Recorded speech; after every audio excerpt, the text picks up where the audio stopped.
A morte dos dragões. O breve e triste reinado de Aegon II.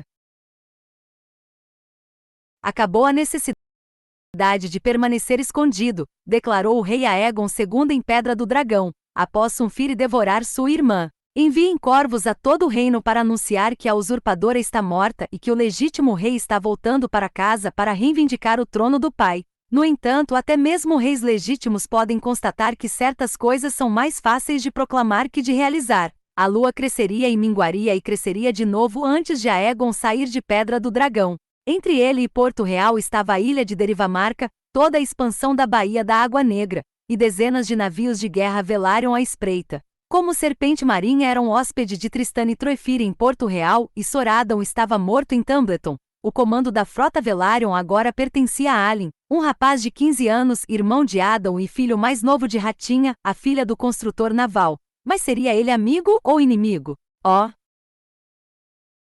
Irmão dele havia morrido em defesa da rainha, mas essa mesma rainha aprisionara o senhor deles, e ela também estava morta. Corvos levaram a Derivamarca a mensagem de que a casa Velaryon seria perdoada por todas as ofensas anteriores se Alyn de Casco se apresentasse em Pedra do Dragão e jurasse lealdade. Mas enquanto não chegasse uma resposta, seria loucura Aegon II tentar atravessar a baía de navio e correr o risco de ser capturado. E sua graça tampouco desejava navegar até Porto Real. Nos dias que se seguiram à morte de sua meia-irmã, o rei ainda se aferrava à esperança de que Sunfyre se recuperaria o bastante para voar de novo. Mas aparentemente o dragão só se debilitou mais e mais, e logo os ferimentos no pescoço começaram a feder. Até a fumaça que ele exalava tinha um cheiro ruim, e mais para o final ele não conseguia mais comer. No 9º dia da 12ª lua de 130 DC, o magnífico dragão dourado que havia sido a glória do rei Aegon morreu no pátio externo de Pedra do Dragão, onde ele tinha caído. Sua graça chorou e deu ordem para que sua prima, a senhorita Baela, fosse trazida da masmorra e executada. Foi apenas quando a cabeça dela estava no cepo que o rei mudou de ideia, depois de seu mestre lembrar que a mãe da menina era uma Velaryon, filha do próprio Serpente Marinha. Outro corvo foi enviado a Derivamarca, agora com uma ameaça. Se Alyn de Casco não se apresenta-se em uma quinzena para se submeter a seu legítimo soberano, a prima dele, a senhorita Baela, seria decapitada. Enquanto isso, na margem ocidental da Baía da Água Negra, a Lua dos Três Reis chegou a um fim abrupto quando um exército apareceu diante das muralhas de Porto Real. A cidade havia passado mais de meio ano apavorada com a aproximação das hostes de Ormund e Gotover. Mas quando o ataque surgiu, não veio de Vila Velha passando por Ponte Amarga e Tumbleton, e sim pela Estrada do Rei desde Ponta Tempestade. Borros Baratheon, ao receber a notícia da morte da rainha, deixará a esposa grávida e as 5 filhas para subir a Mata de Rei com 600 cavaleiros e 4.000 homens de armas.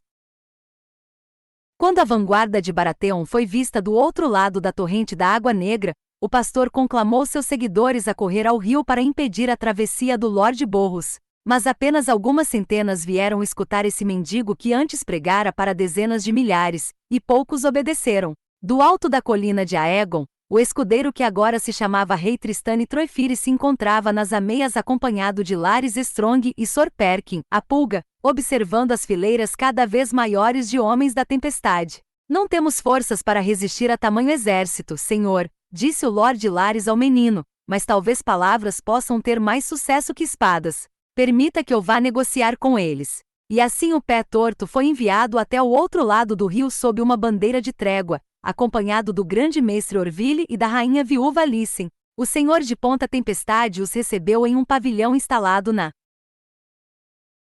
margem da Mata de Rei, enquanto seus homens derrubavam árvores para construir jangadas para a travessia.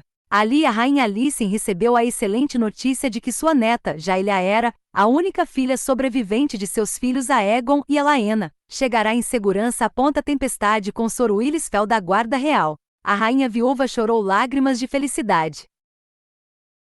Seguiram-se traições e tratados, até se chegar a um acordo entre o Lorde Borros, o Lorde Larys e a rainha Alicent, com o grande mestre Orville como testemunha. O pé torto prometeu que Sor Perkin e seus cavaleiros de sarjeta se juntariam aos homens da tempestade para restaurar o rei Aegon II ao trono de ferro, com a condição de que todos eles, exceto o usurpador Tristane, fossem perdoados de todo e qualquer crime, incluindo traição, rebelião, roubo, assassinato e estupro. A rainha Alicent aceitou que seu filho, o rei Aegon, se casasse com a senhorita Cassandra, a filha mais velha do Lorde Borros, e a tornasse rainha.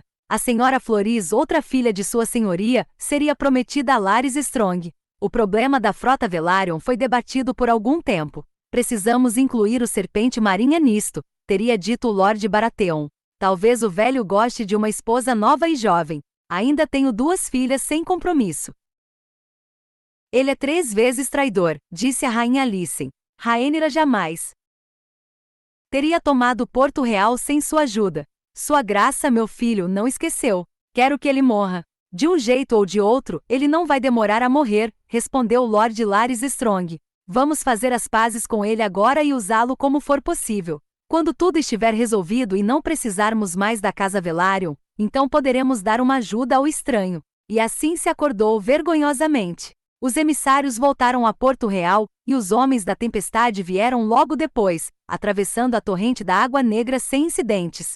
O Lorde Borros encontrou as muralhas da cidade desguarnecidas, os portões, sem defensores, as ruas e praças povoadas apenas por cadáveres. Quando subiu a colina de Aegon com seu porta-estandarte e seus escudos juramentados, ele viu os estandartes esfarrapados do escudeiro Tristane serem puxados das ameias da guarita para dar lugar ao dragão dourado do rei Aegon II. A própria rainha Alicent saiu da fortaleza Vermelha para recebê-lo, ao lado de Sor Perkin, a pulga. Onde está o usurpador? Perguntou o Lorde Borros, ao desmontar no pátio externo. Preso e acorrentado, respondeu Sor Perkin, veterano de confrontos sem conta contra os Dorneses e da campanha recém-vencida contra um novo rei abutre, o Lorde Borros Baratheon não perdeu tempo para restabelecer a ordem em Porto Real. Após uma noite de comemoração tranquila na Fortaleza Vermelha, ele avançou no dia seguinte contra a colina de Visenya e o rei Xota, Gaemon Cabelo Claro. Colunas de cavaleiros com armaduras subiram a colina por 3 direções, perseguindo e eliminando os miseráveis, mercenários e bêbados que haviam se aglomerado em torno do pequeno rei. O jovem monarca, que tinha comemorado o 5º dia de seu nome na antevéspera, foi levado à Fortaleza Vermelha deitado no dorso de um cavalo, acorrentado e chorando. Sua mãe caminhava atrás dele, segurando a mão da Dornesa Sylvena Sand à frente de uma longa coluna de prostitutas, bruxas, ladrões, pulhas e bêbados, os membros sobreviventes da corte do Cabelo Claro. Na noite seguinte foi a vez do pastor. Advertido do destino das prostitutas e do pequeno rei, o profeta havia convocado seu exército descalço para se reunir em torno do Fosso dos Dragões e defender a colina de Rhaenys com sangue e ferro. Mas a estrela do pastor se apagara. Menos de 300 pessoas atenderam ao seu chamado, e muitas dessas fugiram quando o ataque começou. O Lorde Borros liderou seus cavaleiros colina acima pela encosta oeste, enquanto Sor Perkin e seus cavaleiros de sarjeta subiram o lado mais íngreme ao sul desde a Baixada das Pulgas. Após abrir caminho pelas fileiras ralas de defensores e entrar nas ruínas do Fosso dos Dragões, eles encontraram o profeta entre as cabeças de dragão, já muito decompostas, cercado por um círculo de tochas, ainda pregando morte e destruição. Quando viu o Lorde Borros em seu cavalo de batalha, o pastor apontou o toco e gritou para ele: "Nós nos encontraremos no inferno antes de este ano acabar", proclamou o irmão mendicante. Como Gaemon Cabelo Claro, ele foi capturado vivo e levado acorrentado de volta para a Fortaleza Vermelha. E assim a paz voltou a Porto Real, de certo modo. Em nome do Filho nosso legítimo rei, Aegon, segundo do seu nome, a rainha Alicent impôs um toque de recolher e seria ilegal ficar nas ruas da cidade após o pôr do sol. A patrulha da cidade foi reformada sob o comando de Sor Perkin, a pulga, para aplicar o toque de recolher, enquanto o Lorde Borros e seus homens da tempestade ocuparam os portões e as ameias da cidade. Removidos de suas 3 colinas, os 3 reis falsos amarguravam na masmorra, esperando a volta do rei legítimo. Contudo, essa volta dependia dos Velaryon de Derivamarca. Atrás das muralhas da Fortaleza Vermelha, a rainha viúva Alicent e o Lord Larys Strong haviam oferecido ao Serpente Marinha a liberdade. perdão pleno por suas traições e uma posição no pequeno conselho do rei se ele reconhecesse Aegon II como rei, dobrasse o joelho e pusesse a seu serviço as espadas e velas de Derivamarca. Porém o velho demonstrara uma intransigência surpreendente. Meus joelhos são velhos e duros e não se dobram com facilidade, e respondeu o Lord Corlys, antes de apresentar suas próprias condições. Ele queria perdão não só para si mesmo, mas também para todos os que haviam lutado em nome da rainha Rhaenyra, e exigiu ainda que a mão da princesa Jaehaera fosse prometida a Aegon, o jovem, para que os dois se casassem e fossem proclamados herdeiros do rei Aegon. O reino foi dividido, disse ele. Precisamos uni-lo de novo. Ele não tinha interesse nas filhas do Lord Baratheon, mas queria que a senhorita Baela fosse libertada imediatamente.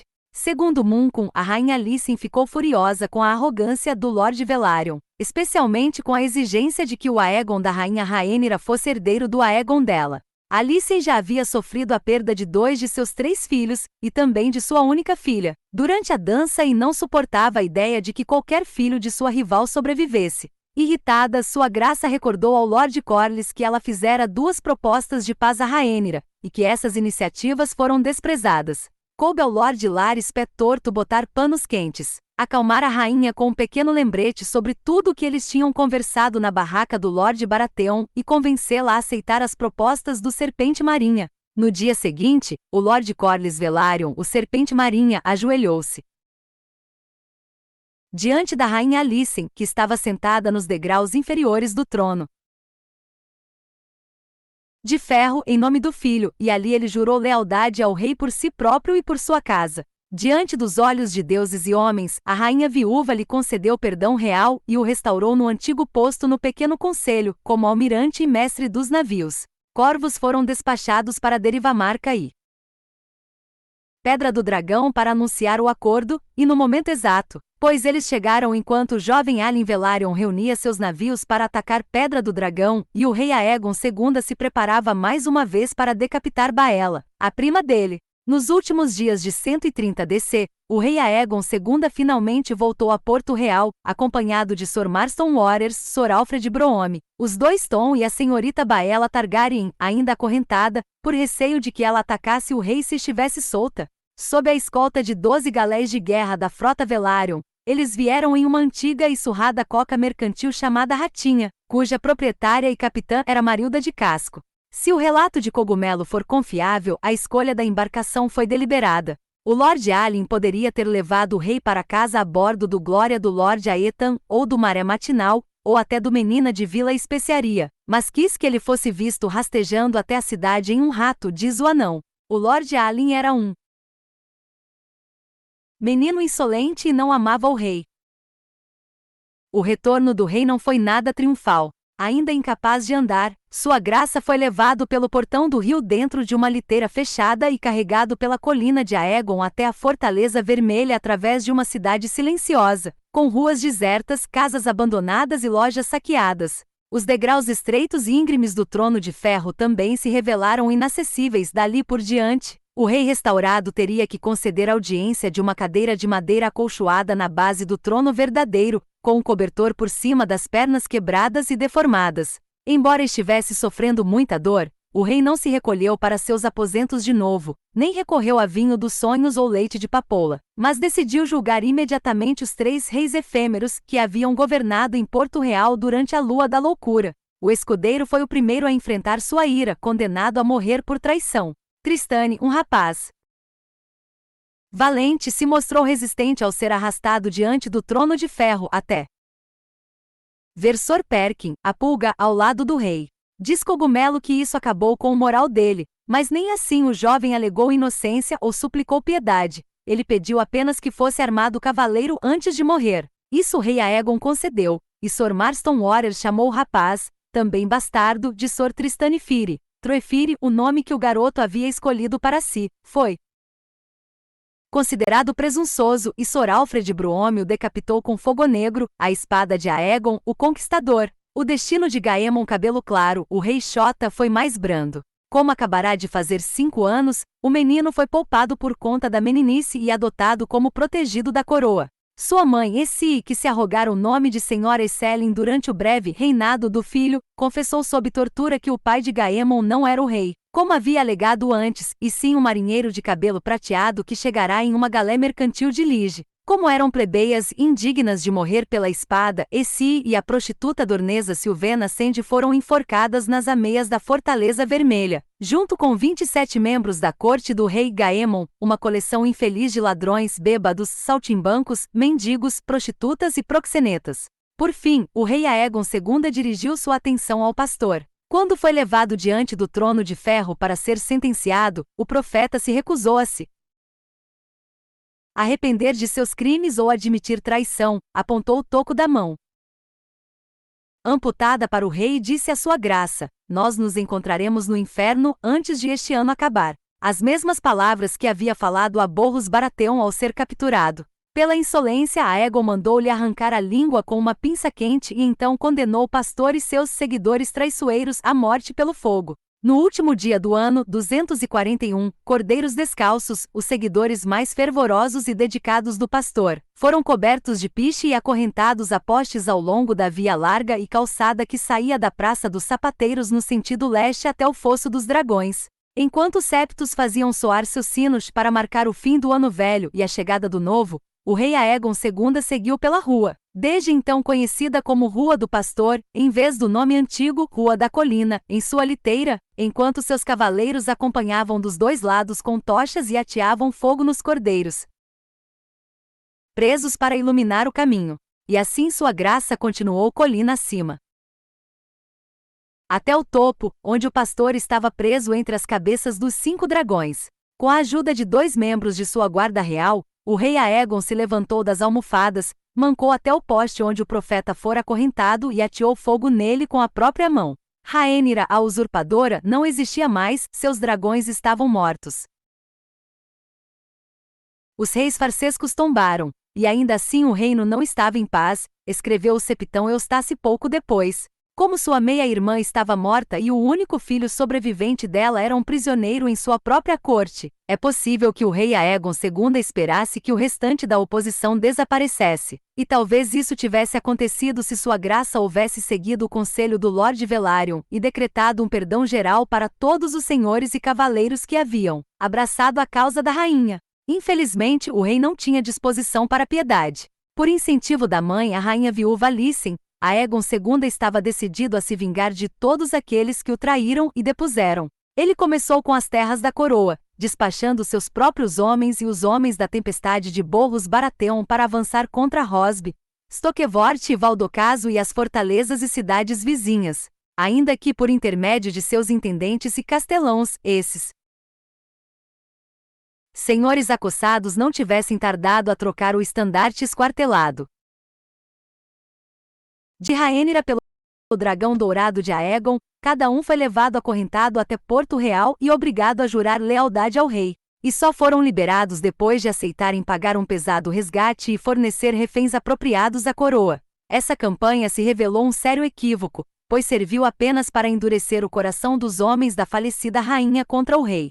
Logo chegaram a Porto Real informações de que Winterfell, Vila Acidentada e Porto Branco estavam reunindo grandes quantidades de guerreiros. Nas terras fluviais, o idoso e acamado Lord Grover Tully finalmente morrera, de apoplexia após ver que sua casa combatera o rei legítimo na segunda Tumbleton. Segundo Cogumelo, e seu neto Elmo, enfim senhor de Correrio, convocaram os senhores do Tridente à guerra uma vez mais, para não sofrer o mesmo destino dos Lords Rosby, Stokevorth e Darklyn. A eles se uniram Benjicot Blackvold e Corvorbor, já um guerreiro veterano aos 13 anos de idade, sua jovem e feroz tia Ali Black, com 300 arqueiros, a senhora Sabita Frey, a impiedosa e gananciosa Senhora das Gêmeas, o Lord Hugo Vance de Pouso do Viajante, o Lord Jorah Malister de Guardamar, o Lord Roland Darry de Darry, e sim, inclusive um Frey Bracken, senhor de Barreira de Pedra, cuja casa até então havia defendido a causa do rei Aegon. Mais graves ainda eram os relatos que chegavam do vale, onde a senhora Jane Arryn havia reunido 1.500 cavaleiros e 8.000 homens de armas e enviado emissários a Braavos para providenciar navios que os levariam até Porto Real. Com eles veria um dragão. A senhorita Rhaena da casa Targaryen, irmã gêmea da valente Baela, trouxera um ovo de dragão consigo ao vale, um ovo que se revelara fértil, produzindo uma filhote rosa clara com chifres e crista pretos. Rhaena a chamou de manhã. Embora fosse levar anos até que manhã crescesse o bastante para ser montada em batalha, a notícia do nascimento era uma grande preocupação para o Conselho Verde. A rainha Alicent destacou que se os rebeldes conseguissem ostentar um dragão e os legalistas, não, o povo talvez considerasse que os inimigos eram mais legítimos. Preciso de um dragão, disse Aegon II ao ser informado. Além da filhote da senhorita Rhaena, restavam apenas 3 dragões vivos em Westeros inteira. Roubo-Ovelha havia desaparecido com a menina Urtigas, mas acreditava-se que estivesse em algum lugar da Ponta da Garra Rachada. Ou nas Montanhas da Lua. O canibal ainda assombrava a encosta oriental do Monte Dragão. A última notícia que se tinha de Asa Prata era de que ela havia abandonado a desolação de Tumbleton e fora para Campina, onde teria se abrigado em uma pequena ilha rochosa no meio do Lago Vermelho. Borros Baratheon destacou que a dragão prateada da rainha Alysanne havia aceitado um segundo cavaleiro. Por que não um terceiro? Reivindique a dragão, e sua coroa estará garantida. Mas Aegon II ainda não conseguia andar ou ficar de pé, que diria montar, e ainda por cima um dragão. E sua graça tampouco estava forte o bastante para atravessar o reino todo até Lago Vermelho e passar por regiões infestadas de traidores, rebeldes e miseráveis. A resposta evidentemente era nenhuma resposta. Asa Prata não, declarou sua graça. Terei um novo Sunfyre, mais orgulhoso e feroz do que o anterior. Assim corvos voaram à Pedra do Dragão, onde os ovos dos dragões Targaryen ficavam sob guarda em câmaras subterrâneas e porões, e alguns eram tão antigos que haviam se transformado em pedra. O mestre de lá escolheu 7, em homenagem aos deuses, que julgou mais promissores e os enviou a Porto Real. O rei Aegon os manteve em seus próprios aposentos, mas nenhum gerou um dragão. Cogumelo alega que sua graça se sentou em um ovo grande, roxo e dourado durante um dia e uma noite, na esperança de chocá-lo, mas adiantou tanto quanto se fosse um cocô roxo e dourado. O grande mestre Orville, libertado da masmorra e restituído à corrente de seu posto, nos fornece um relato detalhado do Conselho Verde restaurado durante esse período conturbado, quando medo e desconfiança se faziam sentir até mesmo dentro da Fortaleza Vermelha. Logo no momento em que a união era uma necessidade urgente, os senhores em torno do rei Aegon II se viram profundamente divididos e incapazes de entrar em acordo quanto à melhor forma de lidar com a tempestade que se formava. O Serpente Marinha defendia a reconciliação, perdão e paz. Borros Baratheon desprezava essa opção como sinal de fraqueza. Ele declarou ao rei e ao conselho que derrotaria os traidores em campo. Só carecia de homens. Rochedo Casterly e Vila Velha precisavam ser instruídos a reunir exércitos novos imediatamente.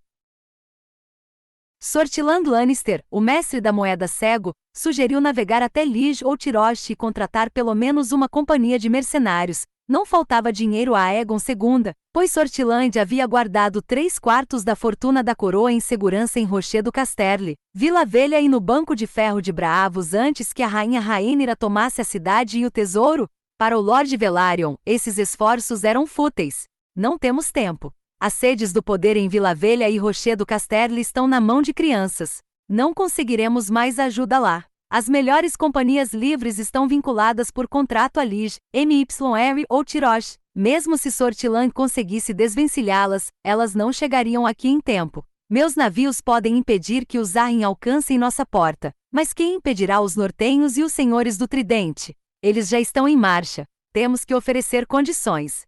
Sua graça deveria absolvê-los de todos os crimes e traições, proclamar a Aegon de Rhaenyra seu herdeiro e casá-lo imediatamente com a princesa Jaehaera. É a única maneira. Entretanto, as palavras do velho caíram em ouvidos surdos. A rainha Alicent havia aceitado com relutância prometer a neta em casamento ao filho de Rhaenyra, mas fizera isso sem o consentimento do rei. Aegon II tinha outros planos.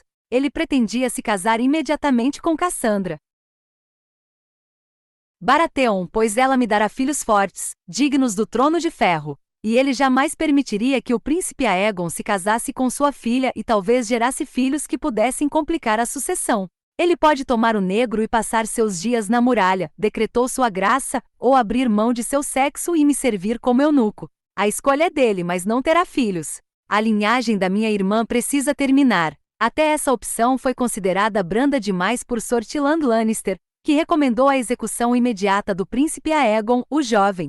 O menino nunca deixará de ser uma ameaça enquanto estiver respirando, declarou Lannister. Remova a cabeça dele, e esses traidores ficarão sem rainha, rei ou príncipe. Quanto antes ele morrer, mais rápido essa rebelião termina. Suas palavras e as do rei deixaram o Lord Velaryon horrorizado. O idoso serpente marinha, com uma fúria trovejante, acusou o rei e o conselho de serem idiotas, mentirosos e perjuros, e saiu da sala. Borros Baratheon então se ofereceu para trazer ao rei a cabeça do velho, e Aegon II estava prestes a autorizar quando Lord Larys Strong se pronunciou, lembrando-os de que o jovem Alyn Velaryon, herdeiro do Serpente Marinha, ainda estava em Derivamarca, longe do alcance deles.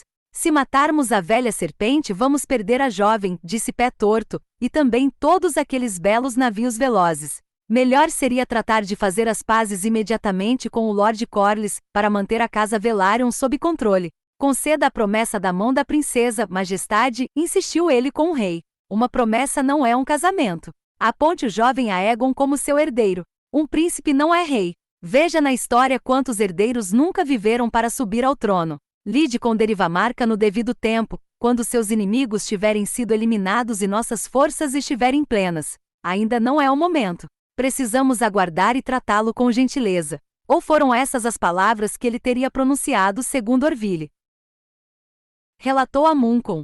Nem o septão Eustace nem o bobo Cogumelo estavam presentes no conselho. No entanto, Cogumelo dá sua opinião mesmo assim, dizendo: já houve homem mais ardiloso que o Pé Torto? Ah, aquele ali poderia ter sido um bobo esplêndido. As palavras escorriam de seus lábios como mel no favo, e jamais veneno algum foi tão doce. O enigma de Larys Strong Pé Torto intrigou estudantes de história durante gerações, e não é um enigma que conseguiremos desvendar aqui. Onde residia sua verdadeira lealdade? Quais eram seus planos? Ele percorreu toda a dança dos dragões, ora de um lado, ora de outro, desaparecendo e ressurgindo, e de alguma forma, sempre sobrevivia. Quanto do que ele dizia era farsa e quanto era verdade? Ele era apenas um homem que se deixava levar pelo vento ou partia com algum destino em mente? Podemos perguntar, mas jamais teremos resposta. O último Strong guarda seus segredos. O que sabemos é que ele era astuto, reservado, mas plausível e simpático sempre que necessário. Suas palavras convenceram o rei e o conselho. Quando a rainha Alicent contestou, perguntando-se em voz alta como reconquistar o Lord Corlys depois de tudo o que fora dito naquele dia, o Lord Strong respondeu: deixe essa tarefa a mim, vossa graça. Acredito que sua senhoria me dará ouvidos. E ele deu. Pois ninguém sabia na ocasião que o Pé Torto foi direto atrás do Serpente Marinha quando a reunião foi encerrada e lhe revelou a intenção do rei de conceder tudo o que ele havia pedido e depois assassiná-lo quando a guerra tivesse terminado. E quando o velho estava prestes a sair de espada em punho em busca de uma vingança sangrenta, o Lord Larys o acalmou com palavras brandas e sorrisos. Existe uma maneira melhor, disse ele, recomendando paciência. E assim ele teceu suas teias de mentiras e traições, colocando um contra o outro. Enquanto complos e contracomplos giravam à sua volta, e inimigos se aproximavam por todos os lados, Aegon II seguia ignorante. O rei não era um homem sadio. As queimaduras que ele sofrerá em pouso de gralhas cobriram metade de seu corpo com cicatrizes. Cogumelo afirma que elas também o deixaram impotente. E ele tampouco conseguia andar. Quando pulou das costas de Sunfyr em Pedra do Dragão, ele fraturou a perna direita em 2 pontos e estilhaçou os ossos da esquerda. O grande mestre Orville registrou que a direita havia se recuperado bem, mas a esquerda não. Os músculos dessa perna tinham atrofiado, o joelho se enrijecera, e a carne se esvaiu até restar apenas um graveto murcho tão retorcido que Orville acreditava que seria melhor que sua graça o amputasse de vez. Porém, o rei não queria saber. Ele era carregado de um lado para outro na liteira. Apenas mais perto do final, ele recuperou as forças a ponto de conseguir andar com a ajuda de uma muleta, arrastando a perna ruim. Em dor constante durante seu último meio ano de vida, Aegon parecia se alegrar apenas com a expectativa de seu casamento iminente. Nem mesmo os malabarismos de seus bobos conseguiam fazê-lo rir, segundo nos diz Cogumelo, o principal desses bobos, embora sua graça de vez em quando sorrisse com meus gracejos e gostasse de me manter por perto para aliviar a melancolia e ajudá-lo a se vestir, ainda que não fosse mais capaz de ter relações sexuais devido às queimaduras. Segundo o anão, Aegon ainda sentia impulsos carnais e, com frequência, ficava olhando de trás de uma cortina enquanto um de seus favoritos copulava com uma criada ou uma senhora da corte. Geralmente era Tom Língua Presa que realizava essa tarefa para ele, afirma o anão. Às vezes, alguns cavaleiros do castelo assumiam a posição desonrosa, e em 3 ocasiões o próprio Cogumelo foi incumbido do serviço. Após essas sessões, de acordo com o bobo, o rei chorava de vergonha e mandava chamar o septão Eustace para absolvê-lo. Eustace não faz qualquer menção a isto em seu próprio registro dos últimos dias de Aegon. Nesse período, o rei Aegon II também determinou que o Fosso dos Dragões fosse restaurado e reconstruído, encomendou 2 estátuas imensas de seus irmãos Aemon e Daeron. Ele decretou que elas deviam ser maiores que o Titã de Braavos e folheadas a ouro, e realizou uma queima pública de todos os decretos e éditos proclamados pelos reis efêmeros Tristan e Troefire e Gaemon Cabelo Claro. Enquanto isso, seus inimigos marchavam. Pelo gargalo vinha Cregan Stark, senhor de Winterfell, à frente de um vasto exército. O septão Eustace cita 20.000 bárbaros escandalosos com peles hirsutas, mas Munkun reduz esse número para 8.000 em sua história verdadeira, enquanto a donzela do vale enviou a própria tropa de Vila Gaivota, 10.000 homens sob o comando do Lord Leovin Corbray e do irmão Sor Corvin, que detinha a famosa espada valeriana Senhora Desespero. Contudo, a ameaça mais imediata era a dos homens do Tridente. Quase 6.000 haviam se reunido em Correrio quando Elmo Tully convocou seus vassalos. Infelizmente, o próprio Lord Elmo faleceu durante a marcha ao beber alguma água contaminada, depois de apenas 49 dias como senhor de Correrio, mas o título passou a seu filho mais velho, Sor Kermit Tully, um jovem inquieto e obstinado que estava ansioso para se provar como guerreiro. Eles estavam a 6 dias de marcha de Porto Real, descendo a Estrada do Rei, quando o Lord Borros Baratheon liderou seus homens da tempestade para confrontá-los, reforçado por homens de Stoquevort, Rosby, Valfeno e Valdocaso, e ainda 2.000 homens e rapazes dos lupanares da Baixada das Pulgas, armados às pressas com lanças e elmos feitos de panelas de ferro.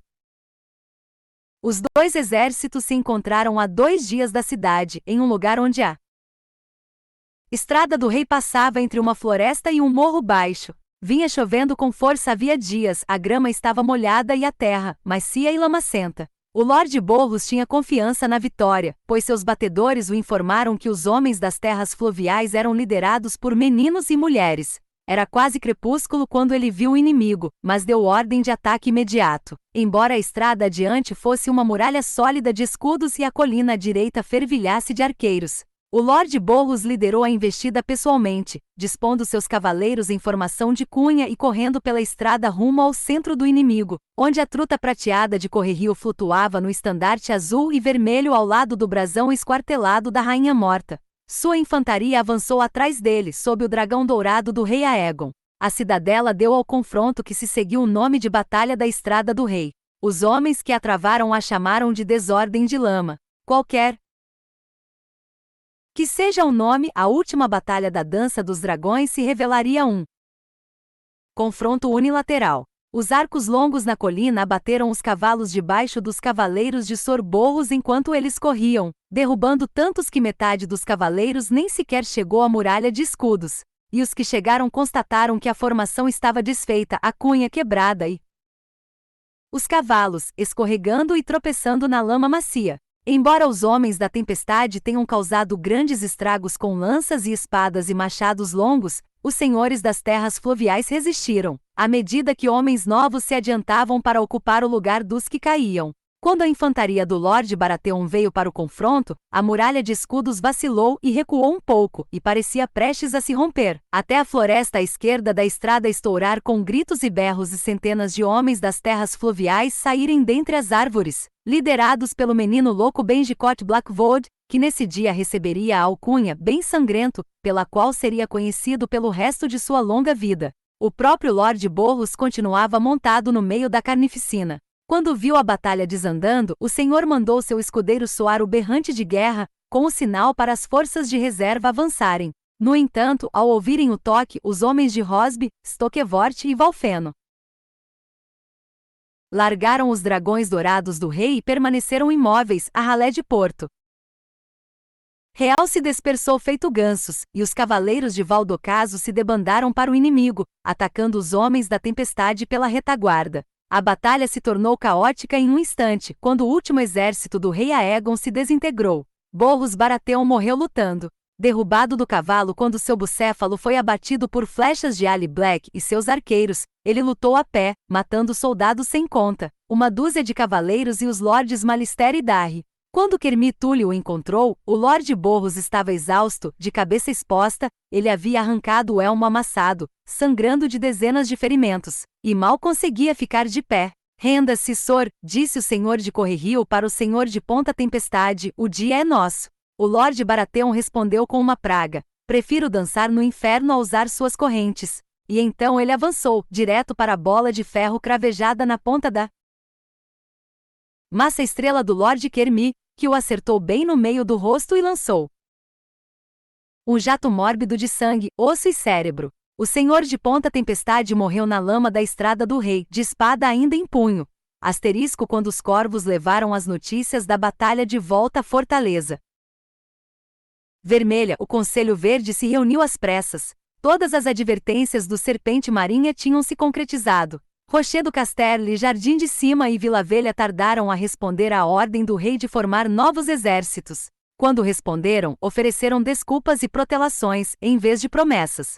Os Lannister estavam enredados em sua própria guerra contra o Lula Gigante Vermelha. Os Igotover haviam perdido homens demais e não dispunham de comandantes habilitados. A mãe do pequeno Lord Tyrell escreveu para dizer que tinha motivos para desconfiar da lealdade dos vassalos de seu filho, e sendo meramente uma mulher, eu mesma não sou capaz de liderar um exército na guerra. Sor Tyland Lannister, Sor Marston Waters e Sor Julian Vormode haviam sido enviados pelo Mar Estreito a fim de contratar mercenários em Pentos, Tirosh e MYR, mas nenhum deles tinha voltado ainda. Todos os homens do rei sabiam que Aegon II logo estaria no diante de seus inimigos. Bem sangrento Blackwood Kermy Tully, Sabita Frey e seus camaradas vitoriosos estavam se preparando para retomar a marcha rumo à cidade, e o Lord Cregan Stark e seus nortenhos vinham logo atrás, a apenas alguns dias de distância. A frota Braavosi que trazia o exército de Arryn havia saído de Vila Gaivota e navegava rumo a Goela,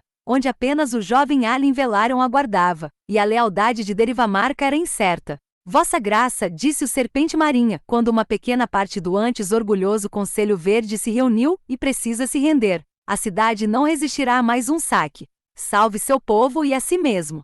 Se abdicar em favor do príncipe Aegon, ele vai lhe permitir que tome o negro e viva seus últimos anos com honra na muralha. Vai? Perguntou o rei. Segundo Munkun, ele parecia esperançoso.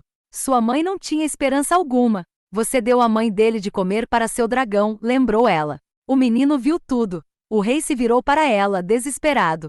O que você quer que eu faça? Você tem reféns, respondeu a rainha viúva. Corte uma das orelhas do menino e mande-a para o Lord Tully. Avise que ele vai perder um pedaço do corpo para cada quilômetro que eles avançarem. Sim, disse Aegon II. Ótimo. Assim será. Ele chamou Sor Alfred Broome, que o servirá tão bem em Pedra do Dragão.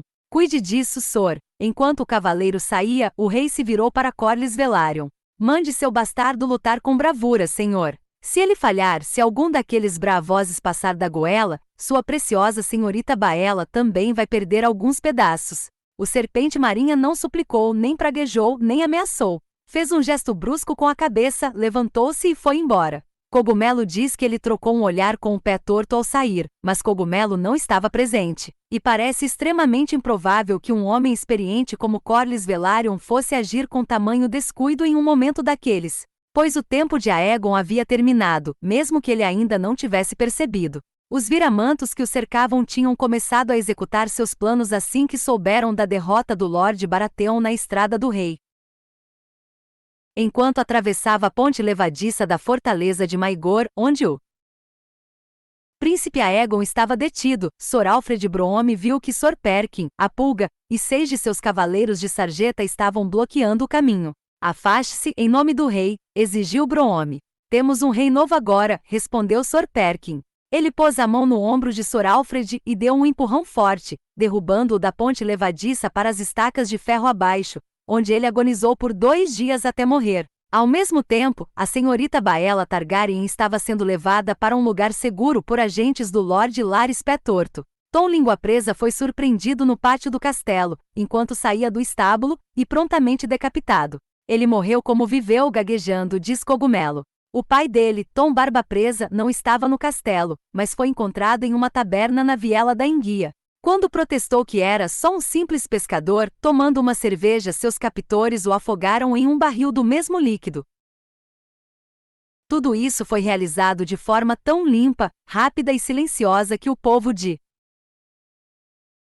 Porto Real pouco ou nada percebera do que estava acontecendo atrás das muralhas da Fortaleza Vermelha. Nem mesmo dentro do castelo houve qualquer alarde. Os que haviam sido marcados para morrer foram mortos, enquanto o restante da corte seguiu cuidando de seus assuntos, intocado e ignorante. O Septão Eustace nos informa que foram mortos 24 homens, já a história verdadeira de Munco menciona 21.